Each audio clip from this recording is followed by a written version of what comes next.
Hello everyone, आज date है 18 दिसंबर। तो आज हम 2 दिनों का वो सभी most important current affair cover करेंगे जो हमारे एग्जाम के लिए बहुत ज़्यादा इंपॉर्टेंट होने वाले हैं। तो सबसे पहले वीडियो की शुरुआत हम करते हैं कोटेशन से, जो हमें पढ़ाई के साथ साथ एक अच्छा इंसान बनाता है। तो आज का कोटेशन है, शिक्षा और संस्कार जीवन जीने के मूल मंत्र हैं। शिक्षा कभी झुकने नहीं देगी और संस्कार कभी गिरने नहीं देगा। यानी कि शिक्षा ऐसी चीज़ है जिसके बारे में अंबेडकर जी ने बहुत ही फेमस लाइन कही है कि शिक्षा वो श्रेणी का दूध है जो पिएगा वो दहाड़ेगा। दहाड़ने का मतलब ये है कि आपको सही और गलत में अंतर स्पष्ट पता चलना शुरू हो जाएगा। और संस्कार की अगर बात करें तो शिक्षा वही है जो आपके संस्कारों में भी दिखाई दे। यही हमारे चैनल का भी एक कोटेशन है, एक लाइन है। हमने अपने चैनल पे लिखा है कि शिक्षा वही है जो संस्कारों तक पहुंचती है। तो बहुत इंपॉर्टेंट होता है शिक्षा और संस्कार किसी भी व्यक्ति के जीवन में। तो इसको आप फोकस करेगा, अपने शिक्षा को, एजुकेशन को हाई लेवल पे लेकर के जाइए और साथ ही साथ अपने अंदर एक अच्छे संस्कार को भी रखिए। ओके, तो इसको फॉलो करिएगा। चलिए देखते हैं आज का सभी मोस्ट इंपॉर्टेंट करंट अफेयर क्या क्या है। तो आज का सबसे पहला प्रश्न है, मौलिक अधिकार के रूप में स्तनपान को जीवन का मूल अधिकार किस उच्च न्यायालय द्वारा घोषित किया गया है। यानी कि कौन से राज्य में अब ये जो स्तनपान है ये एक मूल अधिकार हो गया है। तो सामने यहाँ पे ऑप्शन है, तो ये कहाँ पे डिसीजन आया है? डी, केरल हाई कोर्ट में। कहाँ पे आया है? केरल के हाई कोर्ट में। देखिए इसके बारे में, केरल उच्च न्यायालय ने स्तनपान कराने के अधिकार को संविधान के कौन से अनुच्छेद के तहत, अनुच्छेद 21 के तहत जीवन के अधिकार का हिस्सा घोषित किया है। तो हमारे एग्जाम के लिए इस बार मोस्ट इंपॉर्टेंट हो जाता है कि स्तनपान कराने का अधिकार किस अनुच्छेद के तहत आता है। तो वो अनुच्छेद 21 के तहत आता है। और अगर बात करें अनुच्छेद 21 का, तो इसमें और भी कुछ प्रमुख अधिकार है, एग्जाम में बार बार पूछता है। तो सम्मान का अधिकार इसी के अंदर है, आजीविका का अधिकार, प्रदूषण मुक्त हवा और पानी का आनंद लेने का अधिकार, शिक्षा का अधिकार और निजता, प्राइवेसी का ये अधिकार सब किस में है? अनुच्छेद 21 में है। तो एग्जाम में आपके कुछ भी पूछ सकता है, कोई भी एक यहाँ से आ सकता है एग्जाम में। तो इस बार अभी नया नया क्या ऐड हुआ है, स्तनपान कराने का अधिकार कौन दिया है? Kerala high court. ओके, तो ध्यान दीजिएगा अनुच्छेद 21 के तहत मिला है ये। बात हो रहा है यहाँ पे संविधान का, मौलिक अधिकार का। तो ध्यान दीजिए कि मौलिक अधिकार एग्जाम में बार बार आता है। इसको याद करने का ट्रिक है, कैसे है? समस्त शोध संस्कृति के उपचार के लिए किए जाते हैं। यानी कि ये मौलिक अधिकार को याद करने का ट्रिक है। समस्त, देखिए सम, यानी कि ये जो सबसे पहला है समानता का अधिकार, ये है सम से, ये आता है अनुच्छेद 14 से 18 के बीच में। समस्त, आधा सौ मतलब स्वतंत्रता का अधिकार, ये आता है 19 से 22 के बीच में। सो मतलब शोषण के विरुद्ध अधिकार, ये आता है 23 और 24 में। उसके बाद ध, शोध का जो ध है ये आता है धार्मिक स्वतंत्रता लेकर के 25 और 28 अनुच्छेद में। उसके बाद आता है संस्कृति, संस्कृति व शिक्षा संबंधी अधिकार, ये आता है 29 और 30 में। और उपचार, उपचार मतलब कि अगर ये सब कहीं भी आपको नहीं मिल रहा है तो आप सीधे चले जाओ कहाँ पे? सुप्रीम कोर्ट में, उसका उपचार करो जाकर के वहाँ पे आप। तो ये आता है अनुच्छेद 32 के तहत। ओके, तो ये रहा मौलिक अधिकार को याद करने का ट्रिक। समस्त शोध संस्कृति के उपचार के लिए किए जाते हैं। ओके, तो ये बहुत ही आसान सा ट्रिक है याद करने के लिए मौलिक अधिकार को, जो कि हमारे एग्जाम में बार बार आता रहता है। तो ये अनुच्छेद भी आपको पता होना चाहिए। चलिए अब चलते हैं अगले प्रश्न पे। अगला क्या है? भारतीय नौसेना के नवीनतम सर्वेक्षण जहाज, क्या नाम है? निर्देशक को किस स्थान पर तैनात किया जाएगा। यानी कि ये जो नवीनतम सर्वेक्षण जहाज है नौसेना का, नाम है निर्देशक। आपके एग्जाम में सीधे इसका नाम भी पूछ सकता है, तो ध्यान दीजिएगा इसका नाम है निर्देशक। तो ये कहाँ पे तैनात किया गया है? सामने यहाँ पे ऑप्शन है, तो ये तैनात हुआ है सी, विशाखापट्टनम में। कहाँ पे? विशाखापट्टनम में। देखिए इसके बारे में डिटेल में, भारतीय नौसेना का नवीनतम सर्वेक्षण जहाज, नाम है आईएनएस निर्देशक, 18 दिसंबर को विशाखापट्टनम में जलावतरण के लिए तैयार है। यानी कि कौन से राज्य में? आंध्र प्रदेश में। ये कहाँ पे बना है? आईएनएस निर्देशक कोलकाता में बना है, जिसमें 80% क्या है? स्वदेशी सामग्री है। और ये जो कमीशनिंग होगा, इस समारोह की अध्यक्षता कौन करने वाले हैं? तो वो है रक्षा राज्य मंत्री संजय सेठ जी। ओके, बात हो रहा है आईएनएस निर्देशक का, तो इसके बारे में देख लीजिए। इसका वजन कितना है? 3800 टन वजन है, 110 मीटर लंबा है। इसमें 2 डीजल इंजन लगाए गए हैं। अत्याधुनिक जल सर्वेक्षण और समुद्र विज्ञान सर्वेक्षण के लिए ये डिजाइन किया गया है और ये इसका लोगो है INS निर्देशक का। ओके, बात थोड़ा यहाँ पे इसके तट के बारे में कि ये कहाँ पे जलावतरण किया जा रहा है, विशाखापट्टनम में। तो इसके बारे में भी देख लीजिए, हमारे एग्जाम में यहाँ से भी बार बार क्वेश्चन आते रहते हैं। तो भारत में कितने जो राज्य है वो समुद्र तट से सटे हुए हैं? तो वो है 9 राज्य। कौन कौन से? गुजरात, महाराष्ट्र, गोवा, कर्नाटक, केरल, तमिलनाडु, आंध्र प्रदेश, उड़ीसा और पश्चिम बंगाल। आप ऐसे देख सकते हो एंटी क्लॉकवाइज।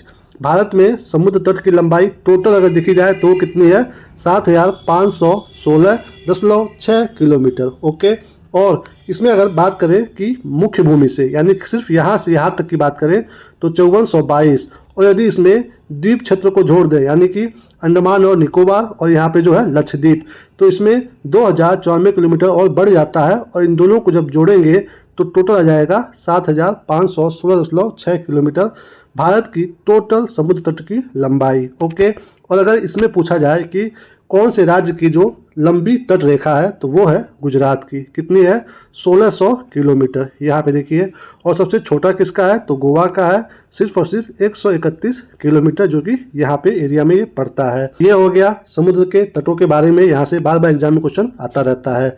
चलिए अब चलते हैं अगले प्रश्न पे। अगला क्या है? प्रीति लोबाना को हाल ही में किस पद पर नियुक्त किया गया है? तो क्या नाम है इनका? प्रीति लोबाना। तो बताइए कि ये कौन से पद पे चयनित की गई हैं? तो सामने यहाँ पे ऑप्शन है, तो ये बनी है गूगल इंडिया की कंट्री मैनेजर। बी, क्या बनी है ये? गूगल इंडिया की कंट्री मैनेजर। देखिए इनके बारे में, ये इनकी फोटो है यहाँ पे। कंपनी ने भारत में गूगल की मैनेजर और वाइस प्रेसिडेंट, जिसको हम लोग कंट्री मैनेजर बोलते हैं, इसके पद के लिए प्रीति लोबाना को नियुक्त कर दिया है। अपने इस रोल में लोबाना रोमा चौबे के साथ मिल करके काम करेगी, जो कि अंतरिम मैनेजर होंगी। यानी कि भारत में रोमा चौबे क्या है? अंतरिम मैनेजर है। ये संजय गुप्ता की जगह लेंगी। यानी कि ये जो प्रीति लोबाना है, इनकी जगह पे पहले कौन थे? संजय गुप्ता जी। तो अब संजय गुप्ता जी क्या करेंगे? संजय गुप्ता जी को प्रमोट करके गूगल के एशिया पैसिफिक रीजन का नया गूगल प्रेसिडेंट बना दिया गया है। चलिए अब देखिए, यहाँ पे बात हो रहा है गूगल का।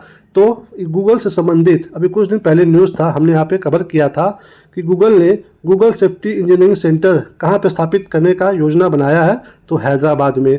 अगर ये हैदराबाद में बन जाता है तो ये भारत में पहला होगा और एशिया प्रशांत क्षेत्र में टोक्यो यानी कि जापान के बाद अपनी तरह का दूसरा, और अगर पूरी दुनिया में देखा जाए तो ये 5वां सेंटर होगा गूगल सेफ्टी इंजीनियरिंग सेंटर का। तो ये बहुत बड़ी उपलब्धि होगी। ओके, ये क्या करता है? सुरक्षा और ऑनलाइन सुरक्षा उत्पादों को बढ़ाने पर ध्यान केंद्रित करता है। प्रेजेंट टाइम में गूगल इंडिया के MD कौन है? तो वो है रोमन दत्ता चौबे। तो ये है MD, आपको ध्यान देना है। बात हो रहा है यहाँ पे गूगल का, और गूगल कई दिनों से चर्चा में है, बार बार यहाँ पे हमारे क्वेश्चन में आ रहा है। तो इसका बेसिक जानकारी हमें पता होना चाहिए। क्या गूगल के बारे में शुरुआत कब हुई थी? 1996 में। कौन किया था? 2 व्यक्ति मिलकर के किए थे, लैरी पेज और सर्गेई ब्रिन। इन दोनों ने मिलकर के 1996 में इसकी शुरुआत की थी। और शुरुआत में इसका नाम क्या रखा गया था? तो वो था बैकरब। ओके, उसके बाद इसको एक निजी आयोजित कंपनी में निगमित कब किया गया था?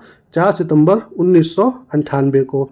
इसका हेडक्वार्टर मुख्यालय प्रेजेंट टाइम में कहाँ पे है? कैलिफोर्निया में, जो कि USA अमेरिका देश में स्थित है गूगल का हेडक्वार्टर। ओके, तो ये इंपॉर्टेंट था गूगल के बारे में। चलिए अब चलते हैं अगले प्रश्न पे। अगला क्या है? भारत सरकार ने अंतर्देशीय जलमार्गों के माध्यम से कार्गो आवाजाही को बढ़ावा देने के लिए कौन सी योजना शुरू की है? तो बताइए कि कौन सी योजना शुरू होने वाली है अंतर्देशीय जलमार्गों के लिए? तो सामने यहाँ पे ऑप्शन है, तो इसका नाम है जलवाहक योजना। बी, क्या नाम है?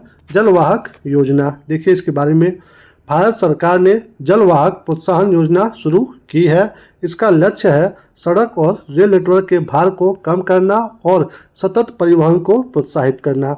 ये जो मान लो कोई देश है, देश के अंदर कोई नदी है, तो इसमें परिवहन की बात हो रही है कि इसके द्वारा हम लोग अब माल ढुलाई का काम किया जाए। जब आप इतिहास में जब पढ़ोगे कुछ चीज़ों को तो देखोगे कि इन्हीं नदियों के माध्यम से बहुत से यात्री यहाँ से वहाँ और लंबी लंबी दूरियाँ तय करते थे। तो वो जो हमारा यात्रा का साधन है अब वो हम छोड़ चुके हैं, और अब जो भी हम यात्रा का साधन अपना रहे हैं वो कहीं ना कहीं हमारे इन्वायरमेंट को पॉल्यूट कर रहा है। तो इसलिए यहाँ पे बात हो रहा है कि सतत परिवहन को प्रोत्साहित किया जाए। ओके, यह योजना पत्तन, पोत परिवहन और जलमार्ग मंत्री कौन है, सर्बानंद सोनोवाल द्वारा शुरू किया गया है। यह पहल भारत के कितने किलोमीटर, 20,236 किलोमीटर लंबी अंतर्देशीय जलमार्ग नेटवर्क की क्षमता को उजागर करने के व्यापक प्रयास का हिस्सा है। तो आपके एग्जाम में ये भी आ सकता है कि भारत में प्रेजेंट टाइम में कितनी लंबी दूरी का अंतर्देशीय जलमार्ग नेटवर्क है, तो वो है 20,236 किलोमीटर। ओके, ये सब करने का लक्ष्य क्या है भारत का, 2030 तक 200 मिलियन टन और 2047 तक 500 मिलियन टन आंतरिक माल परिवहन करना है। तो ये लक्ष्य है भारत का। यहाँ पे बात हो रहा है अंतर्देशीय जलमार्ग नेटवर्क के बारे में। तो देख लीजिए कि भारत में इसी वर्ष जनवरी 2024 में अंतर्देशीय जलमार्ग विकास परिषद, जिसको लोग बोलते हैं IWDC का पहला संस्करण कोलकाता में आयोजित किया गया है। ओके, 24 में ये पहला हुआ है। तो आपको यहाँ पे ध्यान देना है कि इसकी स्थापना कब हुई थी। तो अंतर्देशीय जलमार्ग विकास परिषद की स्थापना अभी हाल ही में यानी कि अक्टूबर 2023 में की गई है। ओके, तो ये इम्पोर्टेंट है, कब हुआ है स्थापित, ये अक्टूबर 2023 में। ये है काउंसिल। अगर बात करें अथॉरिटी का, जिसका नाम है भारतीय अंतर्देशीय जलमार्ग प्राधिकरण, तो इसके बारे में हमें जानना जरूरी है। इसका स्थापना हुआ था 27 अक्टूबर 1986 को। तो आपको इन दोनों में अंतर ध्यान देना है कि ये है अथॉरिटी और ये है काउंसिल। तो काउंसिल अभी हाल ही में बना है और जो अथॉरिटी है ये बहुत पहले 1986 में बना था। यह जहाज रानी मंत्रालय के अधीन एक सांविधिक निकाय है। इसका कार्य क्या होता है, शिपिंग और नेविगेशन के लिए अंतर्देशीय जलमार्गों का विकास और विनियमन करना। इसका प्रेजेंट टाइम में मुख्यालय कहाँ पे है, तो ये है नोएडा में, यानी कि यूपी राज्य में है। यहाँ पे बात हो रहा है कि अंतर्देशीय जलमार्ग। तो देखिए कि भारत में अंतर्देशीय जलमार्ग कितने हैं, तो अभी प्रेजेंट टाइम में कितने हैं, 13 नेशनल वाटरवे है भारत में, जो कि ऑपरेशन यानी कि चलन में है। तो वो कौन कौन से 13 है यहाँ पे लिखा हुआ है सब। आपको ज़्यादा फोकस करना है पहले वाले पे। ओके, तो वो कौन है, गंगा, भागीरथी, हुगली। ओके, इसको बोलते हैं हल्दिया इलाहाबाद वाटरवेज। आपको इसको जो ध्यान देना है वो ये ध्यान देना है कि 1620 किलोमीटर ये लंबा है। एग्जाम में पूछ सकता है कि पहला कौन सा है और कितना किलोमीटर का है। ओके, उसके बाद आपको ध्यान देना है कि 10वें नंबर का और 83 नंबर का है। तो इम्पोर्टेंट ये पूरा, लेकिन आपको पहला, 10वां और 83 नंबर का, उसके बाद आपको ध्यान देना है यहाँ पे ये 100 यानी कि नेशनल वाटरवे 100, ये कि तापी रिवर से संबंधित है ये। उसके बाद अगर आप सब याद कर पाओ तो अच्छी बात है, अदरवाइज आपको ये पहला, 10वां और 83 नंबर का और 100 नंबर का आपको पता होना ही चाहिए।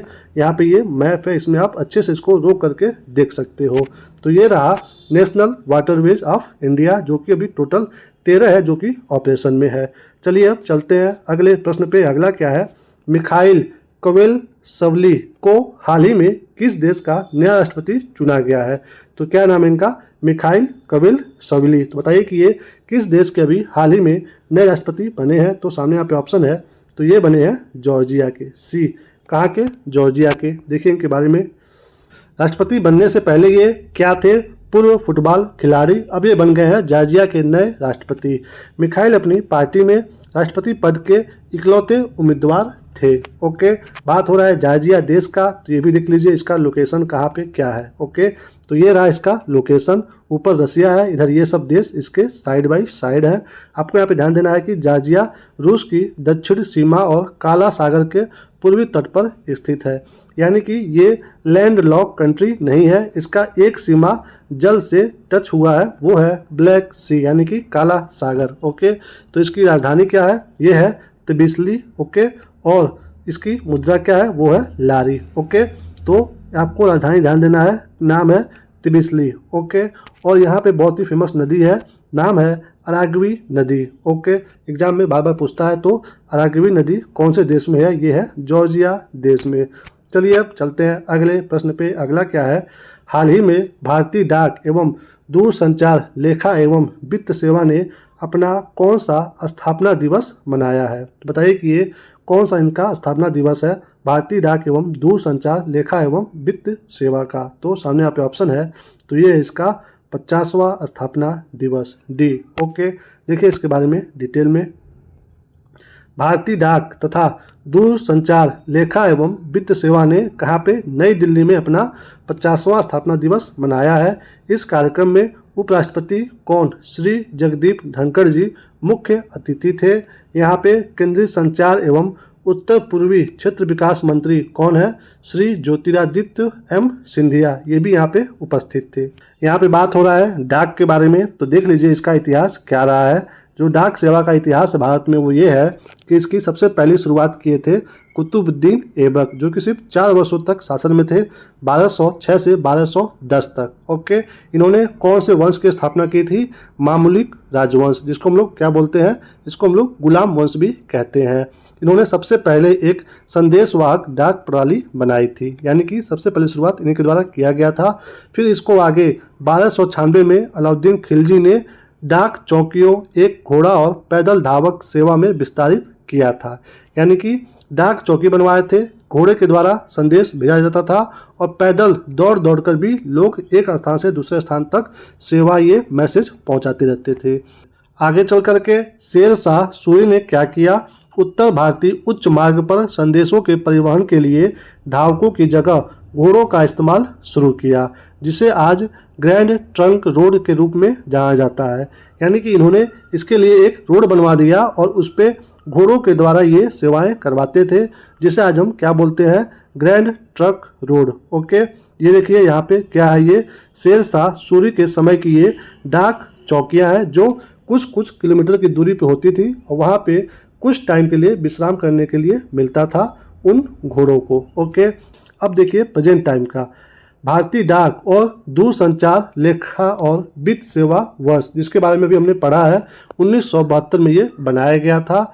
अगर बात करें अंग्रेजों के समय में, तो 1766 में लॉर्ड क्लाइव ने देश में पहली डाक व्यवस्था स्थापित की थी।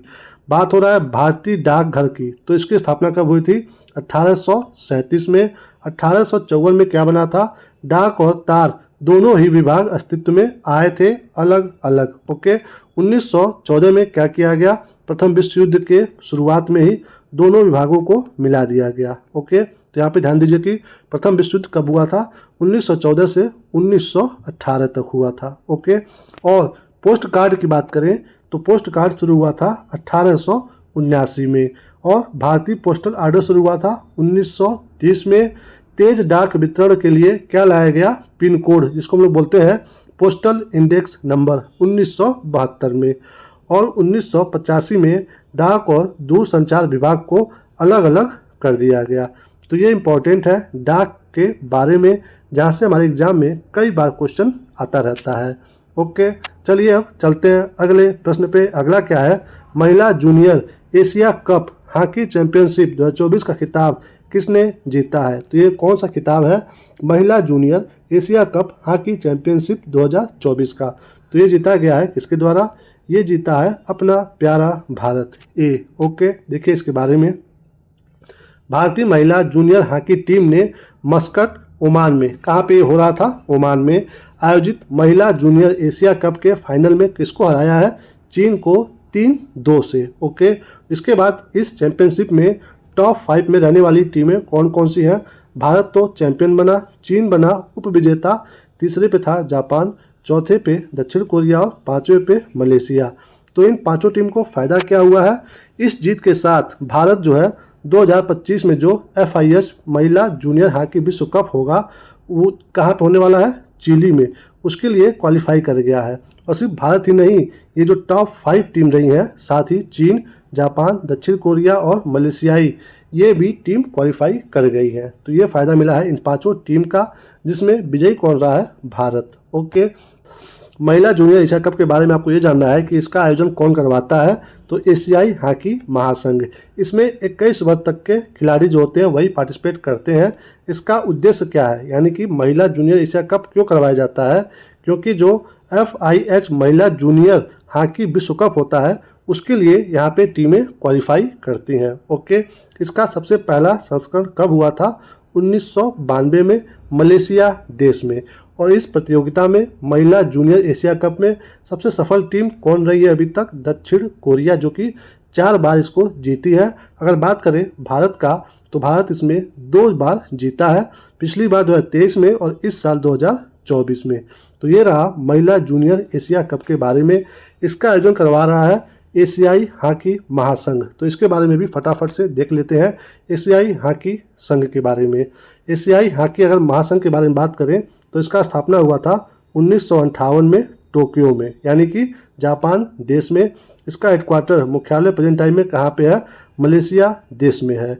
और जब इसका स्थापना हुआ था तो उस समय 5 देश मिल करके इसका स्थापना किए थे। कौन कौन? भारत, जापान, कोरिया गणराज्य, मलेशिया और पाकिस्तान। तो ये रहा एशियाई हॉकी महासंघ के बारे में। चलिए अब चलते हैं अगले प्रश्न पे। अगला क्या है? बौद्धिक शहीदी दिवस किस देश में मनाया गया है? तो कौन सा दिवस है ये? बौद्धिक शहीदी दिवस। तो सामने यहाँ पे ऑप्शन है, तो ये मनाया गया है डी, श्रीलंका में। इसके बारे में आपको कुछ भी और डिटेल नहीं जानना है, बट यहाँ पे बात हो रहा है बौद्धिक शहीदी दिवस के बारे में। ओके, तो हमारे माइंड में क्वेश्चन आपके एग्जाम के लिए आ रहा है कि आपको बताना है कि किस राजा ने अपने पुत्र को श्रीलंका में बौद्ध धर्म के प्रचार के लिए भेजा था। आपको ये कमेंट सेक्शन में बताना है इसका उत्तर। क्या है प्रश्न? किस राजा ने अपने पुत्र व पुत्रियों को श्रीलंका में बौद्ध धर्म के प्रचार के लिए भेजा था? ओके, दूसरा क्वेश्चन एक और मैं यहाँ पे पूछूंगा आपसे कि किस राजा ने बोधि वृक्ष को कटवाया था? ओके, मैं यहाँ पे इसका उत्तर बता दे रहा हूँ कि किस राजा ने बोधि वृक्ष को कटवाया था। वही बोधि वृक्ष जिसके नीचे बैठ करके गौतम बुद्ध जी को ज्ञान की प्राप्ति हुई थी, तो उसको कटवाया था राजा शशांक। कौन? राजा शशांक। आपको बस इसका ये बताना है कि जो राजा शशांक था जिसने बोधि वृक्ष कटवाया था, ये किस क्षेत्र का राजा था? ओके, भारत में किस क्षेत्र में इसका शासन था, ये आपको कमेंट करके बताना है। और पहला प्रश्न ये कि किस राजा ने अपने पुत्र को और पुत्रियों को श्रीलंका में बौद्ध धर्म के प्रचार के लिए भेजा था। ओके, चलिए अब चलते हैं अगले प्रश्न पे। अगला क्या है? भारत का पहला एयर कार्गो हब कहाँ बनाया जाएगा? तो ये भारत का पहला है एयर कार्गो हब। तो बताइए कि ये कहाँ पे बनाया जाएगा? सामने यहाँ पे ऑप्शन है, तो ये बनाया जाएगा नोएडा में। कहाँ पे? नोएडा में, यानी कि उत्तर प्रदेश में। देखिए इसके बारे में डिटेल में। नोएडा इंटरनेशनल एयरपोर्ट के कारण यमुना प्राधिकरण क्षेत्र में देश का सबसे बड़ा एयर कार्गो हब बनने की तैयारी है। ओके, यहाँ पर देखिए नोएडा का जो जेवर एयरपोर्ट है वो 80 एकड़ में बनेगा कार्गो टर्मिनल। ओके, 80 एकड़ में। इस हब का उद्देश्य क्या है? यहाँ के उत्पादों को तेजी से और प्रभावी तरीके से पूरी दुनिया तक पहुँचाना। ओके, शुरुआती में इसकी क्षमता क्या रहेगी? प्रति वर्ष 2 लाख टन माल का परिवहन करना, ये इसका शुरुआती क्षमता रहेगा। नोएडा पहले से ही क्या है? देश में मोबाइल निर्माण का हब है। यहाँ पे 2000 से अधिक मोबाइल मैन्युफैक्चरिंग यूनिट है। ओके, तो ये क्वालिटी है नोएडा का। अगर यहाँ पे ये खुलेगा कार्गो टर्मिनल तो यहाँ पे बहुत अच्छा फायदा पहुँचने वाला है नोएडा को, यूपी को और कंप्लीट पूरे भारत को।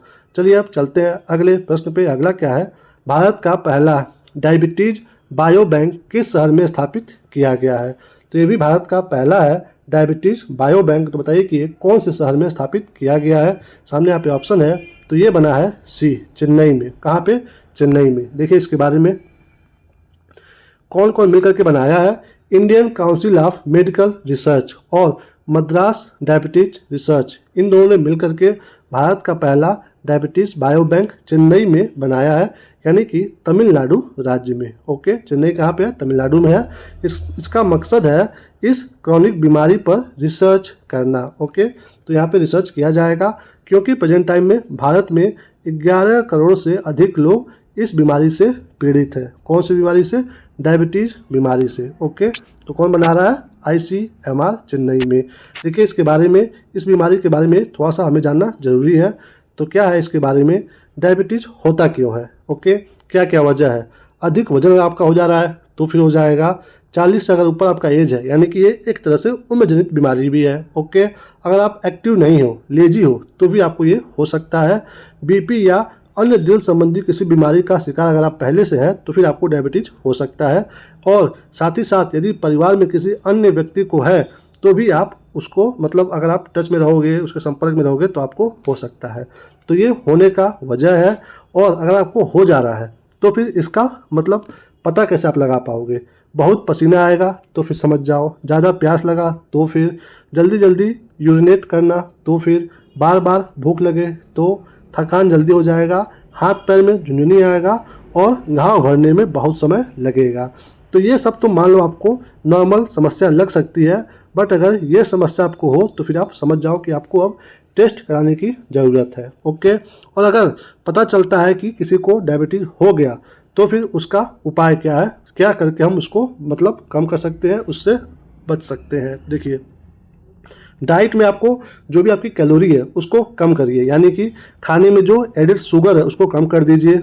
उसके बाद आपको फाइबर की मात्रा जो है वो बढ़ाना है, सब्जी और फल को अपने डाइट में शामिल करना है और रेड मीटर से दूरी बना लेना है। कुल मिलाकर के अपने कैलोरी को कम करना है और इसके साथ साथ आपको एक्सरसाइज करना स्टार्ट कर देना है, क्योंकि विशेषज्ञ ऐसा कहते हैं कि अगर डायबिटीज़ का खतरा आपको है तो आप हफ्ते में कम से कम 125 एक्सरसाइज जरूर करिए। ओके। इन सब के बाद आपको ज़्यादा फोकस करना है कि आपका वजन जो है वो 10% कम हो जाए। कितना? 10%। आपको यहाँ पे ध्यान देना है। 10% अगर नहीं हो पा रहा है तो कम से कम 5 से 7% तो कम हो जाए। तो ये रहा डायबिटीज़ के बारे में, कैसे होता है, लक्षण क्या है और इसका उपाय क्या है। ओके। इसी के साथ इस वीडियो को यहीं पे हम समाप्त करते हैं। Thank you for watching. इस वीडियो से आपकी थोड़ी सी भी जानकारी बढ़ी हो, थोड़ी सी भी, तो प्लीज़ चैनल को सब्सक्राइब करिए, वीडियो को लाइक करिए, दोस्तों में शेयर करिए और कमेंट करके बताइए कि आपको हमारा क्लास कैसा लगा, अच्छा या बुरा, जैसा भी लगा हो आप खुल करके कमेंट करके बता सकते हैं। अपना ख्याल रखिए, मुस्कुराते रहिए। मिलेंगे हम आपको अगले वीडियो में, तब तक के लिए जय हिंद, वंदे मातरम।